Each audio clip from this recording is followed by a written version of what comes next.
Bem-vindo ao programa História para Dormir. Aqui, fazemos uma jornada pelo tempo para que você possa adormecer facilmente e proveitosamente. Não se esqueça de se inscrever e dar um like imediatamente. Ao final da palestra, você estará dormindo profundamente. Feche os olhos. A história já está começando. Hoje, vamos mergulhar na história da Belle Époque, o champanhe que escondeu misérias. Imagine um mundo reluzente de luzes elétricas recém-instaladas, onde mulheres em vestidos extravagantes passeiam de braços dados com homens de cartola, enquanto orquestras tocam valsas em salões ornamentados com ouro e cristal. As ruas de Paris estão repletas de cafés onde artistas e intelectuais debatem as últimas tendências em arte e literatura. É uma era de otimismo aparentemente limitado. Quando o progresso científico parece prometedor, a cultura floresce e a paz entre as grandes potências europeias parece finalmente assegurada após décadas de tensão. É difícil acreditar, mas existiu de fato um período na história europeia quando a alegria e o progresso pareciam ser a ordem do dia.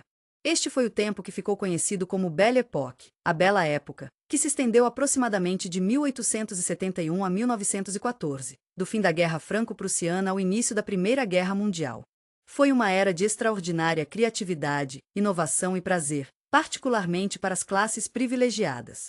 No entanto, por trás do brilho dourado e do fluxo constante de champanhe, escondia-se uma realidade muito mais complexa e frequentemente sombria. A Belle Époque nasceu das cinzas da guerra. Em 1871, a França havia sido humilhantemente derrotada pela Prússia, perdendo as províncias de Alsácia e Lorena e sendo forçada a pagar uma enorme indenização de guerra. O imperador Napoleão III foi deposto, e a Terceira República foi proclamada em meio à turbulência política. A Comuna de Paris, uma insurreição revolucionária, foi brutalmente reprimida, deixando milhares de mortos. Para muitos historiadores, é surpreendente que deste caos tenha emergido um período de tanta prosperidade e criatividade. E, no entanto, nas décadas seguintes, Paris se transformou. Sob a direção do Barão Haussmann, cujo trabalho havia começado ainda durante o Segundo Império, a cidade medieval de ruelas estreitas deu lugar a amplos bulevares, belos parques e imponentes edifícios públicos. Esta renovação urbana não era apenas estética, também facilitava o movimento de tropas para suprimir possíveis insurreições e permitia melhor vigilância das massas. As exposições universais de Paris, particularmente as de 1889, que deu à cidade a Torre Eiffel, e 1900, proclamavam ao mundo o ressurgimento da França como uma potência cultural e industrial. Milhões de visitantes vinham admirar as mais recentes inovações tecnológicas, exposições etnográficas de colônias distantes e maravilhas arquitetônicas como o Grand e o Petit Palais, construídos para a exposição de 1900. A prosperidade da Belle Époque foi alimentada por múltiplos fatores. A segunda revolução industrial estava a todo vapor, com avanços significativos em eletricidade, química, metalurgia e transporte. O imperialismo europeu estava em seu apogeu, com vastos impérios coloniais fornecendo matérias-primas baratas e mercados cativos. Um longo período de relativa paz permitia que o comércio florescesse entre as nações europeias. E a emergente classe média, enriquecida por estes desenvolvimentos, tinha dinheiro para gastar com luxos e entretenimento. Por toda a Europa, mas especialmente em Paris, uma cultura de lazer se desenvolvia para a elite e a crescente classe média. Os grandes bulevares estavam repletos de cafés, onde pessoas podiam ver e serem vistas. Teatros, music halls e cabarés ofereciam entretenimento para todos os gostos, do refinado ao risqué. O Moulin Rouge, imortalizado pelas pinturas de Toulouse-Lautrec, atraía aristocratas e turistas ansiosos para experimentar o cancan e a atmosfera boêmia de Montmartre. Outros centros de entretenimento incluíam Folies Bergère, onde os espectadores podiam maravilhar-se com a exótica dançarina Josephine Baker, e o Chat Noir, um cabaré frequentado por artistas e intelectuais de vanguarda. Machins, um restaurante fundado em 1893, rapidamente se tornou o epicentro da vida social elegante, com seus espelhos dourados, lustres de cristal e clientela aristocrática. Para os ricos, a vida social seguia ritmos sazonais elaborados. O inverno era dedicado a bailes, recepções e óperas em Paris. A primavera trazia corridas em Longchamp e Auteuil. No verão, a sociedade migrava para resorts à beira-mar como Deauville, Biarritz e a Riviera Francesa, ou para spas como Vichy e Baden-Baden. O outono significava a caça nas propriedades rurais. Em todos estes ambientes, o objetivo principal era mostrar riqueza e status através de vestuário elaborado, joias extravagantes e adesão a códigos sociais complexos. As mulheres da alta sociedade podiam trocar de roupa 5 ou 6 vezes por dia, um vestido para a manhã, outro para passeios ou compras à tarde, um traje formal para o jantar e talvez outro para o teatro ou um baile depois. Os estilos eram opulentos, com corsets sufocantes criando a desejada silhueta ampulheta, saias volumosas que exigiam quilos de tecido, e decorações extravagantes como plumas, laços, rendas e bordados. Chapéus gigantescos, frequentemente adornados com pássaros empalhados ou flores artificiais, completavam os conjuntos. Mesmo no contexto da moda, podemos perceber uma das contradições da Belle Époque.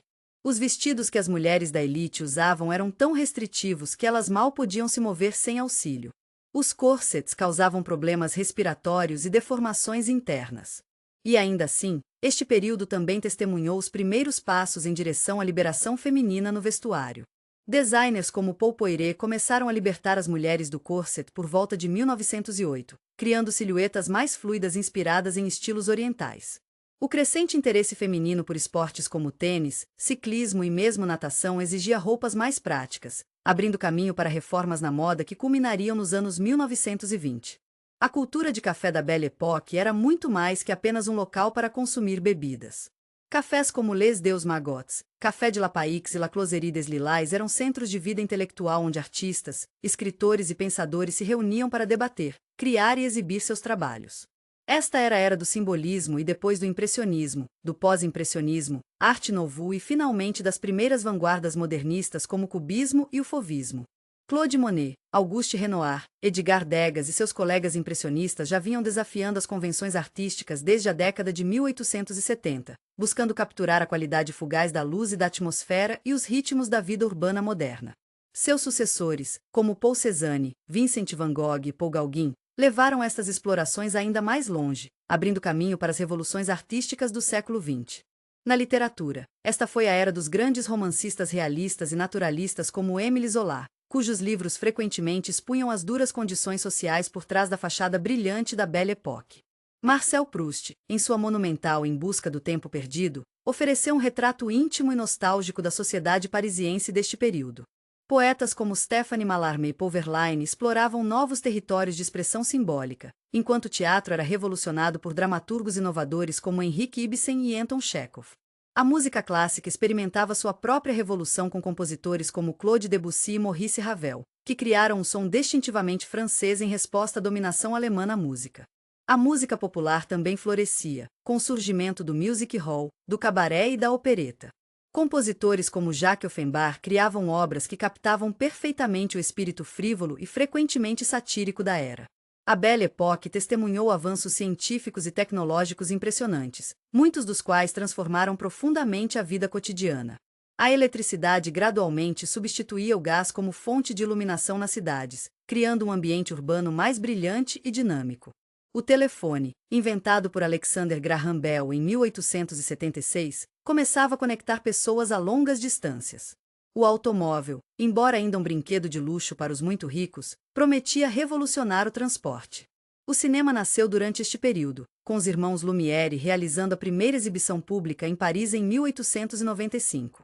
Em poucos anos, esta nova forma de arte estava encantando audiências em toda a Europa.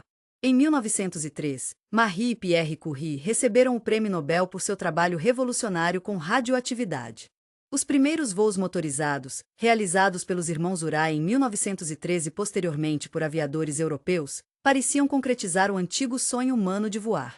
A medicina avançava rapidamente com descobertas como os raios-X, novas vacinas e técnicas cirúrgicas aprimoradas. A taxa de mortalidade começou a declinar significativamente, especialmente entre crianças, contribuindo para um crescimento populacional sustentado. A psicologia emergia como disciplina com o trabalho de Sigmund Freud, cuja obra A Interpretação dos Sonhos foi publicada em 1899. Estes avanços alimentaram um sentimento generalizado de otimismo e crença no progresso entre as classes média e alta. O futuro parecia mais brilhante que nunca, com a ciência e a tecnologia prometendo resolver os antigos problemas da humanidade. O positivismo, uma filosofia baseada na crença de que o conhecimento científico era a única forma verdadeira de conhecimento, tinha muitos adeptos. Poucos conseguiam prever que algumas das mesmas tecnologias que inspiravam tanto otimismo, especialmente avanços militares como artilharia de longo alcance, metralhadoras e eventualmente aviões, logo seriam utilizadas em uma escala devastadora no primeiro conflito industrializado do mundo. No entanto, por trás da fachada brilhante da Belle Époque, escondia-se uma realidade muito mais complexa e frequentemente brutal. As mesmas cidades que ostentavam bulevares elegantes e cafés sofisticados também continham bairros de extrema pobreza, onde trabalhadores viviam em condições deploráveis. Em Paris, os bairros de Belleville e Ménilmontant eram caracterizados por habitações superlotadas, saneamento inadequado e doenças endêmicas como tuberculose. Os trabalhadores nas fábricas e minas enfrentavam jornadas exaustivas de 12 a 14 horas, salários de subsistência e condições perigosas. Acidentes industriais eram comuns e raramente recebiam compensação adequada. O trabalho infantil, embora começando a ser regulamentado, ainda era generalizado. Nas minas de carvão da França, Bélgica e Grã-Bretanha, crianças tão jovens quanto 8 anos trabalhavam em condições perigosas e insalubres. As mulheres da classe trabalhadora enfrentavam desafios particulares.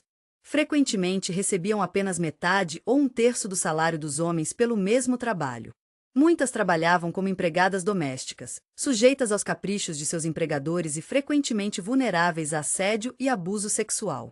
Outras encontravam na prostituição sua única opção econômica viável. Estima-se que havia cerca de 155 mil prostitutas registradas na França durante a Belle Époque, além de muitas outras que trabalhavam ilegalmente.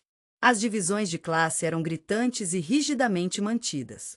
Embora a Revolução Francesa tivesse formalmente abolido o sistema feudal, a sociedade da Belle Époque permanecia profundamente estratificada. A aristocracia, embora privada de seus antigos privilégios legais, ainda mantinha enormes propriedades e influência social. A grande burguesia, banqueiros, industriais e grandes comerciantes, rivalizava com a aristocracia em riqueza e cada vez mais se misturava com ela através de casamentos. A pequena burguesia incluía lojistas, funcionários e profissionais como médicos e advogados. Na base da escala social estava o proletariado, trabalhadores de fábricas, serventes, vendedores ambulantes, vivendo frequentemente à beira da destituição. Os conflitos de classe muitas vezes explodiam em greves e protestos violentos. A Comuna de Paris de 1871, embora tecnicamente preceda a Belle Époque, lançou uma longa sombra sobre o período. Este levante revolucionário, brutalmente reprimido com a morte de aproximadamente 20 mil comunardes, demonstrou as profundas divisões sociais na sociedade francesa. Ao longo da Belle Époque, movimentos trabalhistas e socialistas ganharam força, organizando greves por melhores condições de trabalho e sufrágio universal, para homens. A desigualdade não se limitava a questões de classe. As mulheres de todas as classes sociais enfrentavam discriminação sistemática. Elas não podiam votar, tinham acesso limitado à educação superior e oportunidades profissionais, e estavam sujeitas a leis que as subordinavam a seus pais ou maridos. Uma mulher casada não poderia trabalhar, abrir uma conta bancária ou mesmo viajar sem permissão do marido. O Código Civil francês, o Code Napoléon, explicitamente declarava a inferioridade legal das mulheres. No entanto, este também foi um período de crescente ativismo feminista. O movimento sufragista ganhou força, especialmente na Grã-Bretanha, onde as sufragetes lideradas por Emmeline Pankhurst usavam táticas cada vez mais militantes para exigir o direito ao voto. Pioneiras como Marie Curie, primeira mulher a ganhar um prêmio Nobel, e a educadora Maria Montessori desafiavam as barreiras profissionais. Escritoras como Colette exploravam francamente a sexualidade e a experiência feminina em suas obras. Outro aspecto sombrio da Belle Époque foi o imperialismo agressivo. As potências europeias competiam ferozmente por colônias, particularmente na África, onde a disputa pela África levou à divisão do continente entre diversos poderes europeus. Esta expansão colonial era frequentemente brutal, resultando em massacres, trabalho forçado e exploração econômica sistemática. No Congo belga, as políticas do rei Leopoldo II levaram à morte de milhões de congoleses. O imperialismo era justificado com retórica sobre levar a civilização a povos supostamente atrasados, mas era fundamentalmente motivado por interesses econômicos e competição geopolítica. As exposições universais, símbolos da Belle Époque, frequentemente incluíam exibições humanas onde pessoas de colônias eram mostradas em cenários nativos recriados, tratadas essencialmente como espécimes exóticos para o entretenimento do público europeu. O antissemitismo era outro elemento perturbador deste período. O caso Dreyfus, que abalou a França de 1894 a 1906, expôs a profundidade do preconceito antijudaico mesmo na supostamente iluminada sociedade francesa. Alfred Dreyfus, um oficial do exército judeu, foi falsamente acusado e condenado por traição com base em evidências forjadas. Quando a verdade começou a emergir, a sociedade francesa dividiu-se profundamente entre Dreyfusards, que defendiam sua inocência, e anti-Dreyfusards, que insistiam em sua culpabilidade apesar das evidências em contrário. Embora Dreyfus tenha sido eventualmente exonerado, o caso revelou correntes profundas de antissemitismo que mais tarde seriam exploradas com resultados catastróficos. Na Rússia, que tinha a maior população judaica da Europa, pogroms, ataques organizados contra comunidades judaicas, eram comuns, frequentemente encorajados pelas autoridades. Na Alemanha e Áustria-Hungria, partidos políticos abertamente antissemitas ganhavam apoio. Estas tendências inspiraram Theodor Herzl, um jornalista judeu que cobriu o julgamento de Dreyfus, a fundar o movimento sionista moderno, defendendo o estabelecimento de um Estado judeu. A Belle Époque também foi um período de crescente nacionalismo, especialmente na Europa Central e Oriental. O Império Austro-Húngaro, um Estado multinacional abrangendo numerosos grupos étnicos, enfrentava crescentes tensões à medida que movimentos nacionalistas entre checos, eslovacos, sérvios, croatas e outros exigiam maior autonomia ou independência. No Império Otomano, em declínio, movimentos nacionalistas nos Balcãs levaram a repetidas crises e, eventualmente, as guerras balcânicas de 1912 a 1913, que serviram como prelúdio da Primeira Guerra Mundial. As grandes potências europeias estavam presas em uma corrida armamentista cada vez mais intensa. A Alemanha, unificada em 1871 após a Guerra Franco-Prussiana, emergia como uma potência industrial e militar formidável, ameaçando a tradicional supremacia britânica. Isso levou a uma competição naval, com ambos os países construindo cada vez mais, e mais poderosos, navios de guerra. A França, ainda ressentida pela perda da Alsácia-Lorena para a Alemanha, mantinha um grande exército e buscava alianças para conter o poder alemão. Gradualmente, a Europa dividiu-se em dois blocos rivais, a Tríplice Aliança, Alemanha, Áustria-Hungria e Itália, e a Tríplice Entente, França, Rússia e Grã-Bretanha. Este sistema de alianças, projetado para manter o equilíbrio de poder e prevenir a guerra, acabaria por transformar uma crise balcânica localizada na conflagração mundial de 1914. Sob a superfície da Belle Époque, correntes mais sombrias de pensamento estavam emergindo. Filósofos como Friedrich Nietzsche questionavam os valores tradicionais e o otimismo do pensamento iluminista. Intelectuais como Georges Sorel advogavam o uso da violência como ferramenta política. Teorias como o darwinismo social e a eugenia ganhavam credibilidade, promovendo visões de superioridade racial e cultural que mais tarde seriam usadas para justificar atrocidades.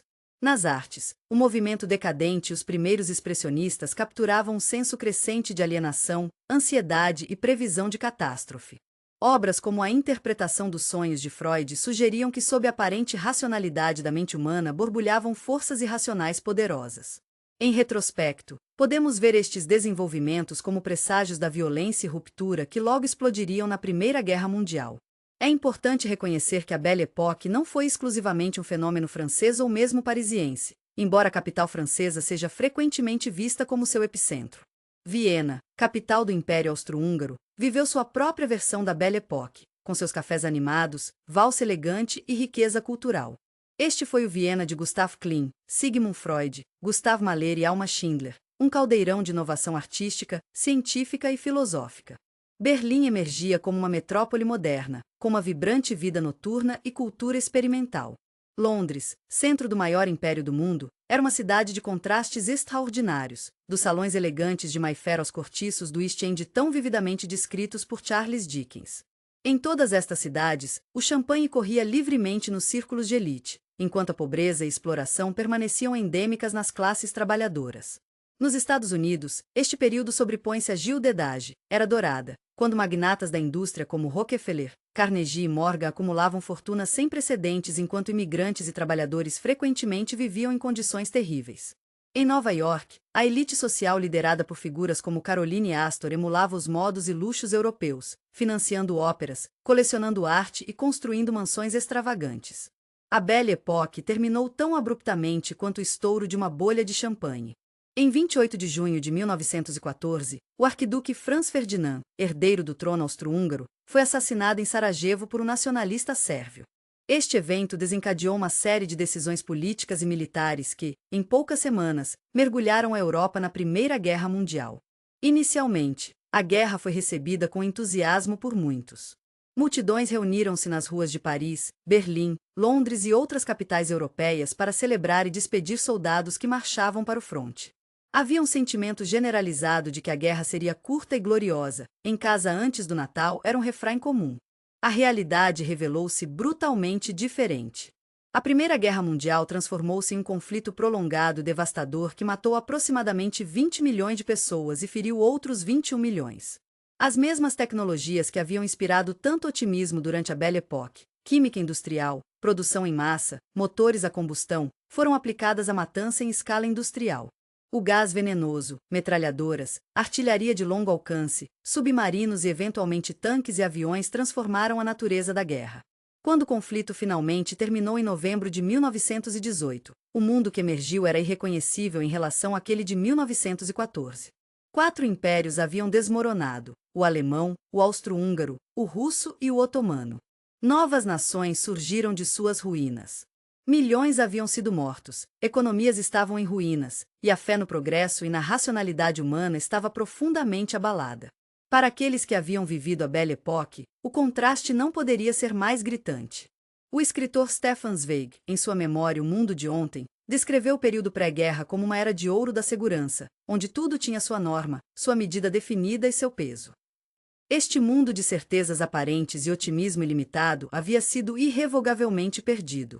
Em retrospecto, a Belle Époque parece profundamente contraditória, uma era de extraordinário progresso cultural, científico e tecnológico, coexistindo com exploração brutal, desigualdade extrema e ideologias perigosas que eventualmente levariam a catástrofes no século XX. Foi tanto um auge da civilização europeia quanto o prelúdio de sua maior crise. As contradições da Belle Époque talvez sejam melhor simbolizadas pelo próprio champanhe do título de nossa palestra, uma bebida de extraordinária fineza e sofisticação, produzida em grande parte por trabalhadores pobres em condições árduas, consumida em excesso nos salões elegantes de Paris e outras capitais, enquanto nos barracos e favelas das mesmas cidades, crianças morriam de fome e doença. A efervescência dourada do champanhe, como o brilho da Belle Époque, era genuína e cativante, mas escondia uma realidade muito mais complexa e frequentemente sombria. Algumas das tendências sociais mais significativas da Belle Époque envolveram mudanças nos papéis e expectativas das mulheres. A nova mulher, educada, independente, interessada em questões políticas e sociais, começou a emergir durante este período, para a consternação de tradicionalistas. Em Paris, Londres e outras grandes cidades, mulheres jovens de classe média começavam a trabalhar como datilógrafas, telefonistas e vendedoras, ganhando uma independência econômica e social sem precedentes. No entanto, este progresso encontrava resistência feroz. Médicos e cientistas argumentavam que educação superior prejudicaria a saúde reprodutiva das mulheres. Caricaturas retratavam feministas como mulheres feias e amargas, incapazes de atrair maridos. A teoria da maternidade científica enfatizava que o verdadeiro papel da mulher era criar filhos de acordo com os mais recentes princípios científicos, uma tentativa de dar uma aparência moderna a papéis de gênero tradicionais. Sexualidade e moralidade estavam em fluxo durante a Belle Époque. Por um lado, a moral vitoriana prevalecia oficialmente, com seus rígidos códigos de decoro e sua repressão de discussões francas sobre sexualidade. Por outro, esta foi uma era de bordéis luxuosos, literatura erótica e um crescente fascínio com sexualidade em círculos artísticos e intelectuais. Os trabalhos de Freud começavam a sugerir que a repressão sexual estava na raiz de muitos problemas psicológicos. O demi-monde, o mundo das cortesãs, atrizes e dançarinas de alta classe, ocupava uma posição curiosa na sociedade da Belle Époque. Oficialmente reprovadas, estas mulheres eram secretamente cortejadas pelos homens da alta sociedade. Cortesãs famosas como La Belle Otero e Liane de Pouge viviam em apartamentos luxuosos, usavam joias fabulosas e eram frequentemente tratadas com mais liberdade e respeito que as mulheres respeitáveis da elite. A Belle Époque também viu o desenvolvimento da cultura de consumo moderna.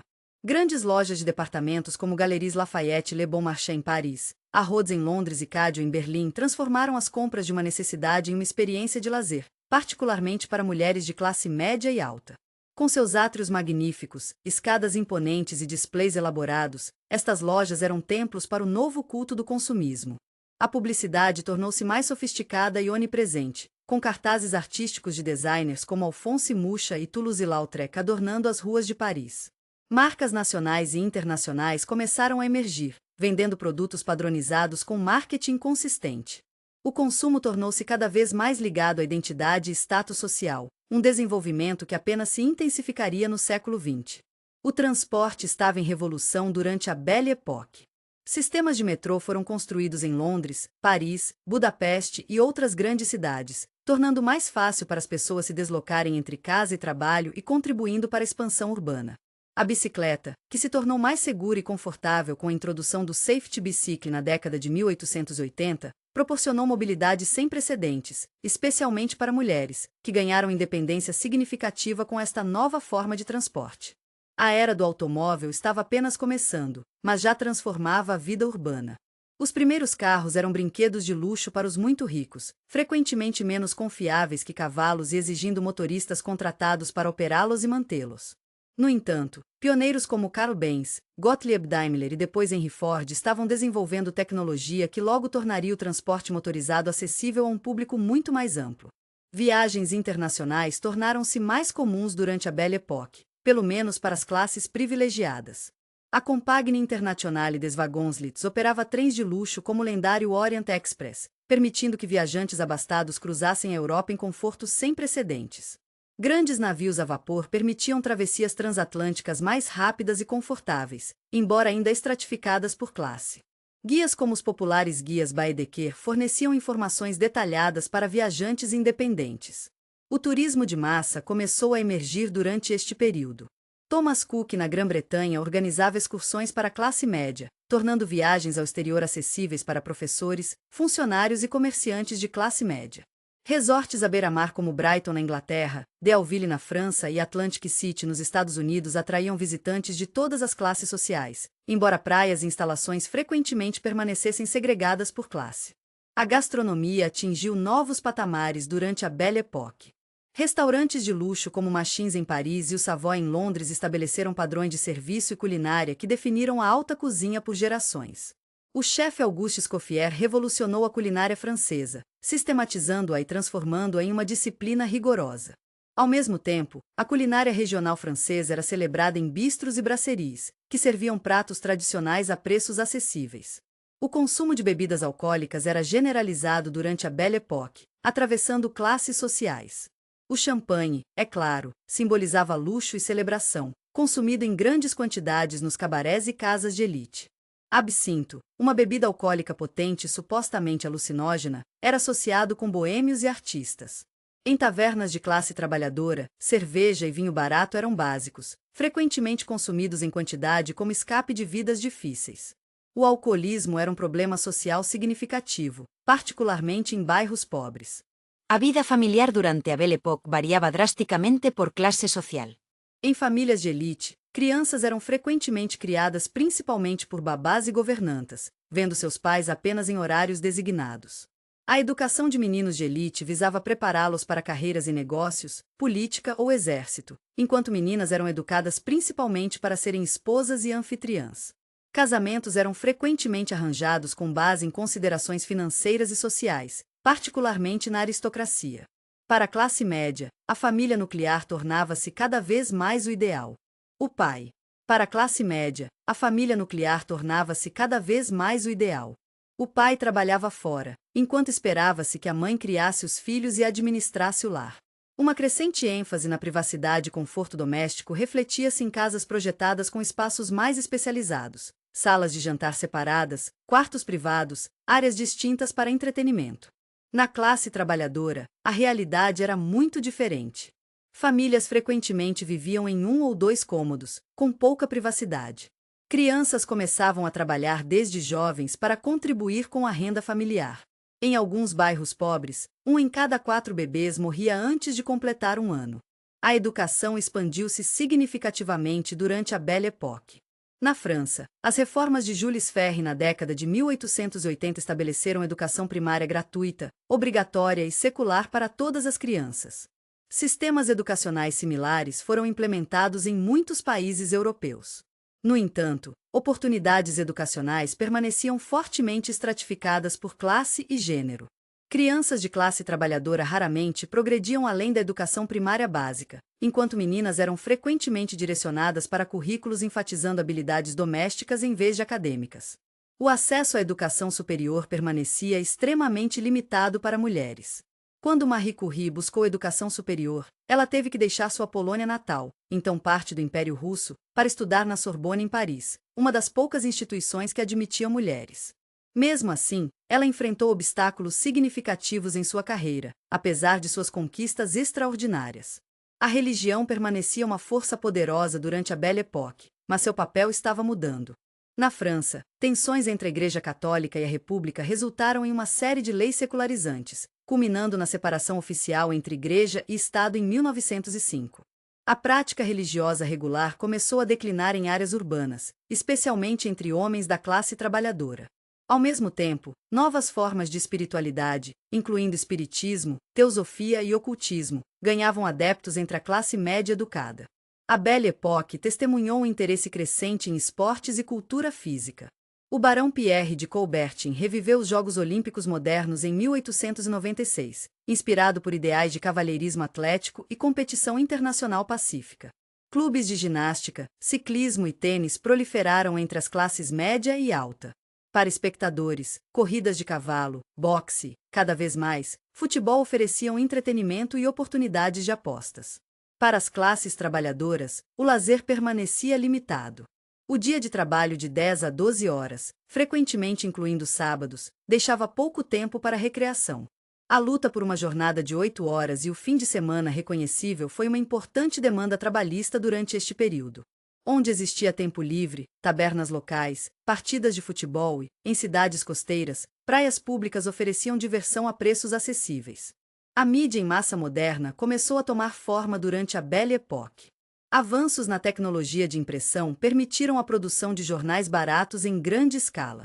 Na França, jornais como Le Petit Journal atingiam circulação de mais de 1 milhão de exemplares.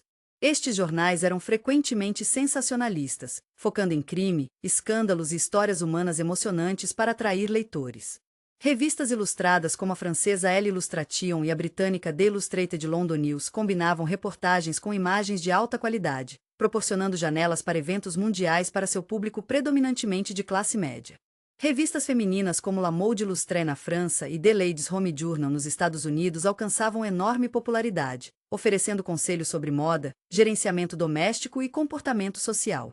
O advento da fotografia jornalística durante este período transformou a maneira como as pessoas entendiam o mundo além de sua experiência imediata. Embora as limitações técnicas significassem que as fotos raramente capturassem eventos no momento, fotografias documentais de conflitos como a Guerra dos Boeres e imagens de pobreza urbana tiradas por reformadores sociais como Jacob Riis impactaram profundamente a opinião pública. A cultura juvenil começou a emergir como fenômeno distinto durante a Belle Époque. Pela primeira vez, adolescentes de classe média frequentemente tinham algum tempo livre e uma pequena renda disponível. Novas formas de entretenimento comercial, salas de cinema, parques de diversões, salões de dança, atraíam especialmente jovens. Na classe trabalhadora, gangues juvenis eram uma preocupação social significativa em cidades como Paris e Londres, frequentemente romantizadas na literatura contemporânea. A prostituição era generalizada durante a Belle Époque, atravessando todas as classes sociais. No ápice da hierarquia estavam as grandes horizontais, cortesãs de elite como La Belle Otero, que viviam em mansões, eram presenteadas com joias fabulosas por aristocratas e financistas, e cujas camas supostamente as levaram da rua ao estrelato. Nos bordéis de nível médio, mulheres trabalhavam em condições relativamente controladas, sujeitas a inspeções médicas regulares, principalmente para proteger os clientes, não as trabalhadoras. Na base estava a prostituição de rua, onde mulheres desesperadamente pobres vendiam serviços sexuais por praticamente nada, frequentemente sofrendo violência e contrair doenças debilitantes. Apesar de tentativas de regular ou reprimir a prostituição, ela permaneceu uma característica onipresente da vida urbana, um subproduto de oportunidades econômicas limitadas para mulheres e dupla moral sexual. Doenças sexualmente transmissíveis, particularmente sífilis, eram epidêmicas durante a Belle Époque. Antes da descoberta da penicilina, a sífilis era uma doença crônica, debilitante e eventualmente fatal que poderia ser transmitida de maridos para esposas e para crianças não nascidas. Era tão comum que escritores como Baudelaire e artistas como Manet e Gauguin sofreram seus efeitos. Ironicamente, a cultura da Belle Époque tanto romantizava quanto estigmatizava a doença, retratando-a como emblema de um estilo de vida boêmio e libertino. A Belle Époque testemunhou uma explosão no desenvolvimento urbano. As populações urbanas cresceram rapidamente à medida que pessoas migravam do campo em busca de oportunidades de trabalho industrial. Paris cresceu de 1,9 milhão em 1872 para 2,9 milhões em 1911. Londres de 3,3 milhões para 7,3 milhões no mesmo período. Esta rápida urbanização trouxe desafios significativos: habitação inadequada, saneamento precário, poluição e transporte congestionado. Planejadores urbanos responderam com grandes projetos de renovação. Além da famosa renovação de Paris por Haussmann, cidades como Viena e Barcelona experimentaram transformações dramáticas. A Ringstrasse de Viena, uma grande avenida circular construída onde os muros medievais da cidade haviam estado, tornou-se um bulevar magnificente alinhado com edifícios imponentes. O Plano Cerda para Barcelona criou o distintivo distrito quadriculado do Eixample, com seus blocos octogonais característicos. A arquitetura da Belle Époque refletia a confiança e aspirações da era. A Academia Oficial favorecia estilos beaux-arts grandiosamente clássicos, exemplificados por edifícios como o Grand Palais em Paris e a Ópera de Paris.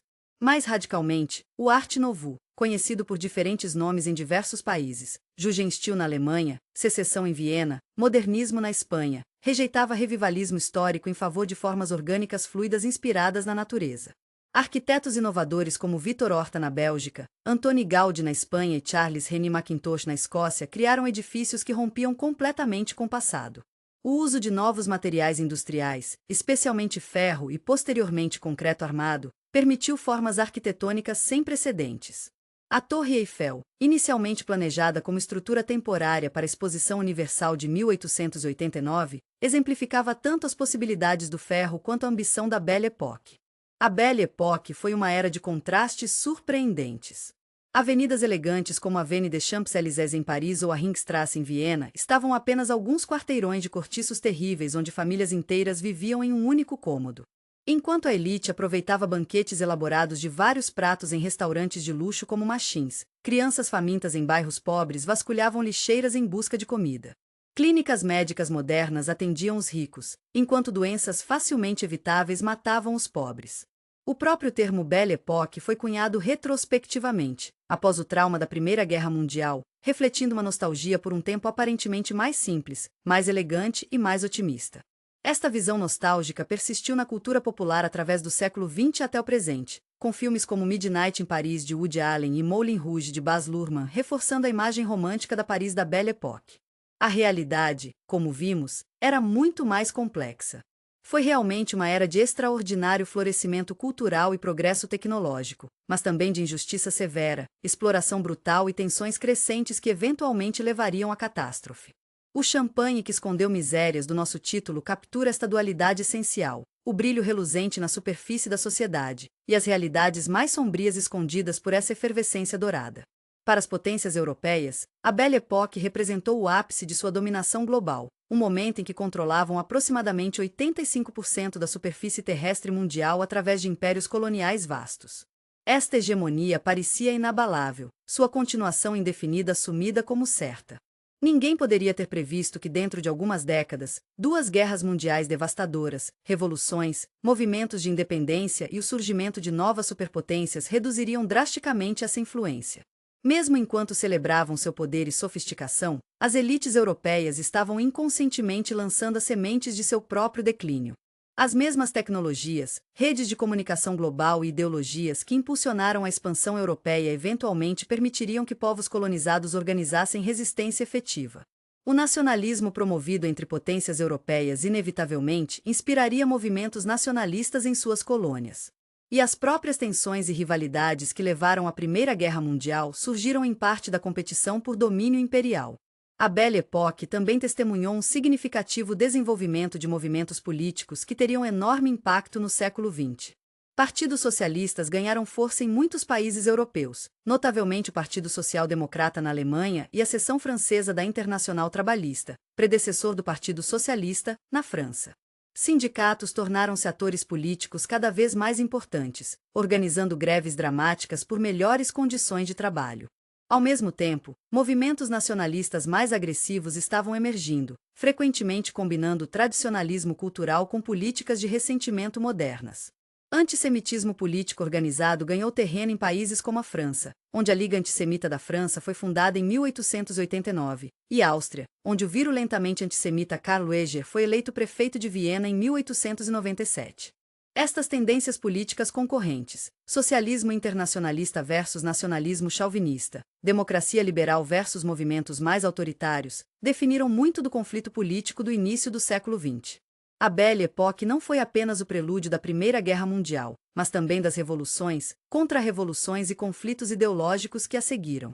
Talvez um dos legados mais poderosos da Belle Époque seja cultural. Foi durante este período que nasceram muitas características da cultura moderna: entretenimento de massa, consumismo, celebração de celebridades, turismo internacional, a própria noção de estilo de vida como marcador de identidade.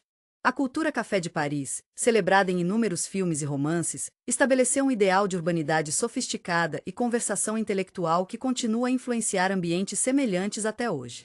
Nas artes visuais, a Belle Époque testemunhou uma revolução que reverberaria ao longo do século XX. Do impressionismo ao cubismo, artistas desafiaram séculos de convenção, experimentando novas formas de ver e representar o mundo. A academia tradicional e seus salões oficiais perderam gradualmente sua autoridade sobre definição de arte, enquanto comerciantes independentes, críticos e colecionadores emergiam como novos árbitros de gosto.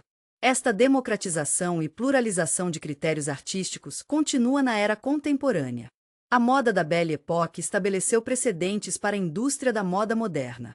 Enquanto costureiros anteriormente trabalhavam em relativo anonimato criando roupas sob medida para clientes individuais, designers como Charles Frederick Worth começaram a emergir como criadores célebres com identidades de marca distintas. Desfiles de moda, originalmente eventos privados para clientes, tornaram-se espetáculos cada vez mais elaborados. Paris estabeleceu-se firmemente como capital global da moda, um status que mantém até hoje. A era do automóvel, que transformaria profundamente sociedades em todo o mundo no século XX, começou durante a Belle Époque. O que começou como um brinquedo para os muito ricos rapidamente evoluiu para um meio de transporte cada vez mais prático, ainda que luxuoso. As primeiras corridas de automóveis, como a Paris-Bordeaux-Paris de 1895, capturaram a imaginação pública. Fabricantes como Renault, Peugeot, Fiat e Mercedes foram fundados durante este período, estabelecendo uma indústria que se tornaria central para as economias modernas. O cinema, talvez a forma de arte mais influente do século XX, nasceu durante a Belle Époque. Dos primeiros curtas documentais dos irmãos Lumière, a nova mídia rapidamente evoluiu. Georges Méliès descobriu o potencial do cinema para fantasia e efeitos especiais em filmes como Viagem à Lua, 1902. Diretores como Alice Guy Blaché, frequentemente reconhecida como a primeira cineasta feminina, começaram a desenvolver técnicas narrativas. Por volta de 1914, o cinema já havia se estabelecido como forma de arte significativa e indústria global. O turismo de massa, tão fundamental para muitas economias modernas, ganhou impulso durante a Belle Époque. Thomas Cook na Grã-Bretanha organizava viagens em grupo para a classe média, enquanto a American Express começou a oferecer cheques de viagem em 1891, facilitando viagens internacionais. A Côte d'Azur transformou-se de retiro de inverno para aristocratas em destino turístico mais amplo, estabelecendo modelo para desenvolvimento de resorts nas décadas seguintes. A vida noturna moderna, com seus clubes, cabarés e salas de dança, também cristalizou-se durante este período. Locais como Moulin Rouge e Folies Bergère em Paris estabeleceram um modelo de entretenimento que combinava espetáculo sensual, performances musicais e ambiente social sofisticado que ainda define a vida noturna de alto nível. A cultura de café, com sua mistura de conversa intelectual, observação de pessoas e prazeres culinários simples, estabeleceu um ideal urbano que continua a prosperar em cidades ao redor do mundo. Para muitos na elite cultural parisiense, a Belle Époque foi um tempo de experimentação social e sexual. Figuras como a escritora Colette, que escandalizou a sociedade com seu caso lésbico com a marquesa de Belle-Belle, desafiaram convenções estabelecidas. Em alguns círculos artísticos e boêmios, homossexualidade era relativamente aceita, embora ainda ilegal.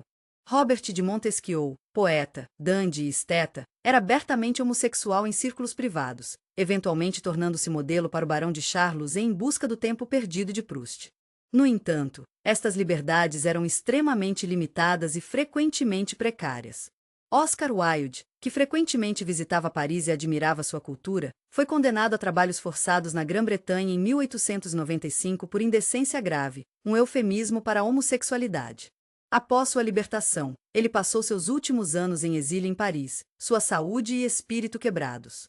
Mesmo na relativamente liberal Paris, escândalo público poderia destruir reputações e carreiras. A medicina avançou significativamente durante a Belle Époque. A teoria dos germes de doença, estabelecida por cientistas como Louis Pasteur, revolucionou a compreensão médica e levou a melhorias em sanitização e higiene. Avanços em anestesia e técnicas cirúrgicas tornaram operações mais seguras e eficazes.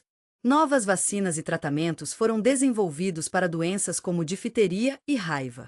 No entanto, cuidados de saúde permaneciam altamente desiguais.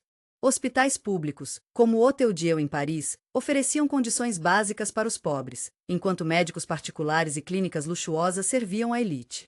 Em bairros pobres, doenças como tuberculose, raquitismo e diarreia eram endêmicas, reflexo de desnutrição, superlotação e saneamento inadequado. O período também viu o desenvolvimento inicial da psiquiatria moderna. Hospitais para alienados tentavam adotar abordagens mais humanas e científicas para a doença mental, embora tratamentos permanecessem primitivos pelos padrões modernos. Sigmund Freud, desenvolvendo suas teorias de psicanálise em Viena, lançou as bases para uma compreensão transformada da mente humana, embora suas ideias não se tornassem amplamente influentes até após a Belle Époque. A culinária durante a Belle Époque refletia divisões sociais mais amplas.